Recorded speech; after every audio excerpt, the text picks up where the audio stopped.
Hello.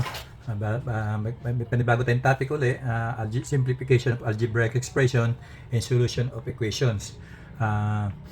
Sa algebraic expression, sa previous vlog ko, ang algebraic expression, difference niya sa algebraic equation, ang algebraic expression is no equal sign.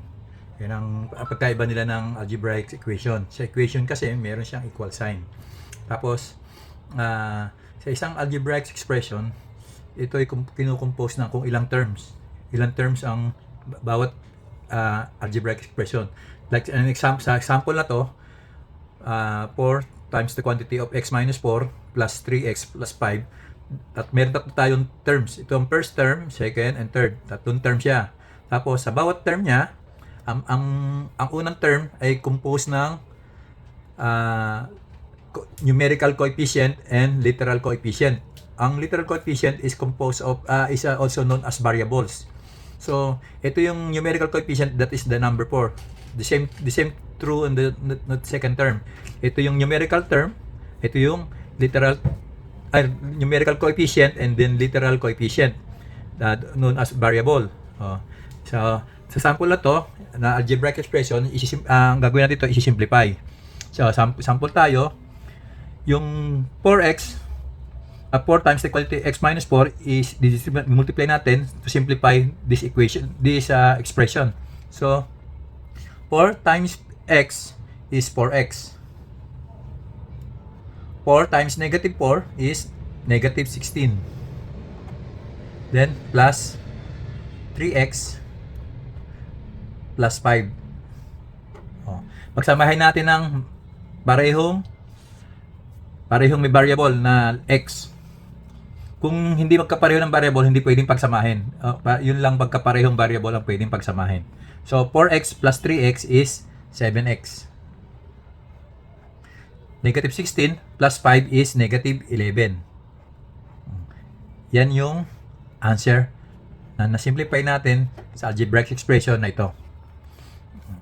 So, magbibigay tayo ng panibagong sample, then solve natin. Mostly this problem is algebraic expression.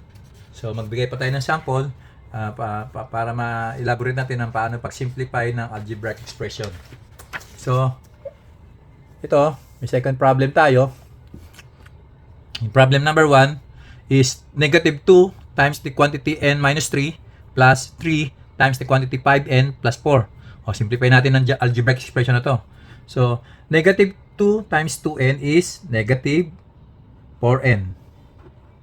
Minus, negative 2 times negative 3 is plus 6. Then, sa second naman, positive 3 times 5n is plus 15n.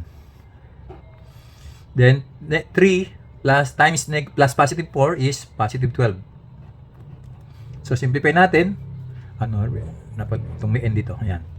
Yung negative 4n, subtract natin sa 15n, magiging 11n. Tapos yung 6 plus, i-add natin sa positive 12 is plus 18. Ito ngayon ang simplified equation ng expression na to. Simplified expression ng algebraic expression na to. Answer. So, problem number 2. So, problem number 2, meron tayong uling example dito ng algebraic expression na 4 times quantity x plus 3 minus 3 times the quantity x plus 2 minus 5. Pareho sila na ito naman ay composed ng algebraic expression to composed of 3 terms. The first term, second, and third. Then, try to simplify natin. 4 times x is 4x. Multiply lang natin pa ganyan, no? 1, 2. Using multiplication. Ayan, ganyan. Then, 4 times positive 3 is positive 12. Then, the second, ganun din ang approach. Multiply. Using multiplication din. Negative 3 times x is negative 3x.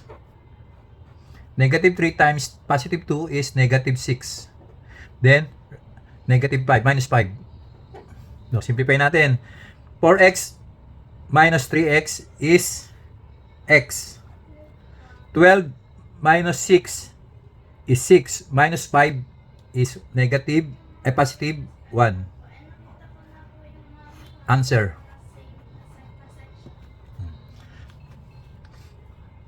So, solve tayo uli using another sample, another problem. Ito yung problem number 3.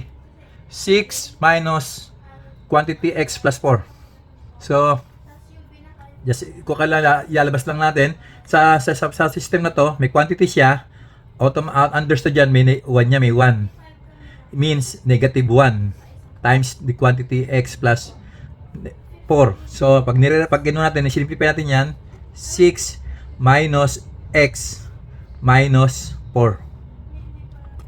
Bakit na ganyan? Kasi, understood yan, pag may quantity, mayroong 1 yan.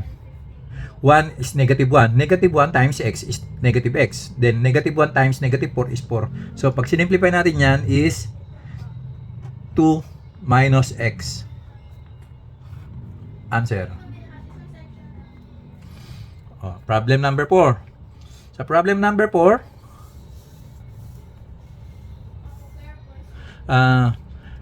meron tayong problem dito. 5 times a square of a square minus a when a is 3. Yung value lang yung value na a, substitute lang natin sa variable na a to get the result, the answer. So, yung pag sinubstitute natin yan, 5 times 3, sirahin na minus 3. Then substitute natin, then simplify. 3 square is 9 times 5. Square ng 3 is 9. Then minus 3. 5 times 9 is 45. Minus 3. Then, ang answer natin is 42. Answer. So, get naman tayo ng panibagong algebraic expression. Ito naman siya is problem number 5. 6 plus the quantity of x minus 4 when x is 2. So, ganun din ang approach.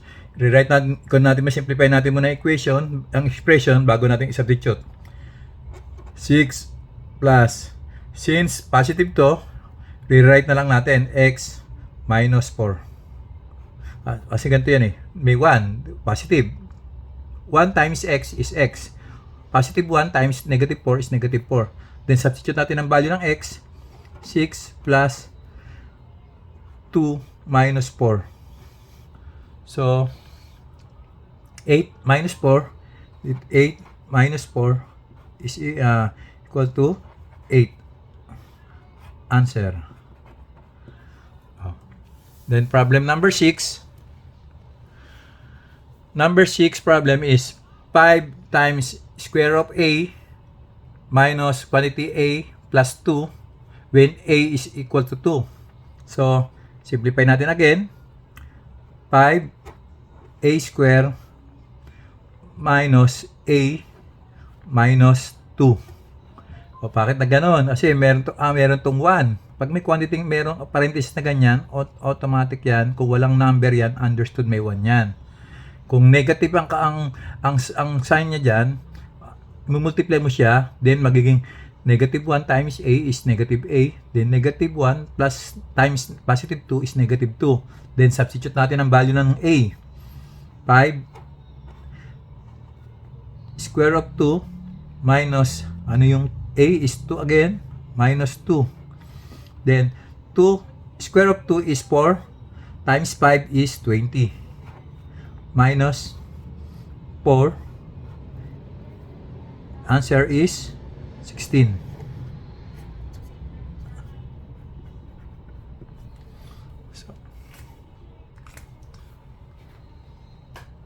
So sana naintindihan natin ang basic algebra sa pag-simplify ng basic algebraic expression ng and also the substitution of the value of a given variable.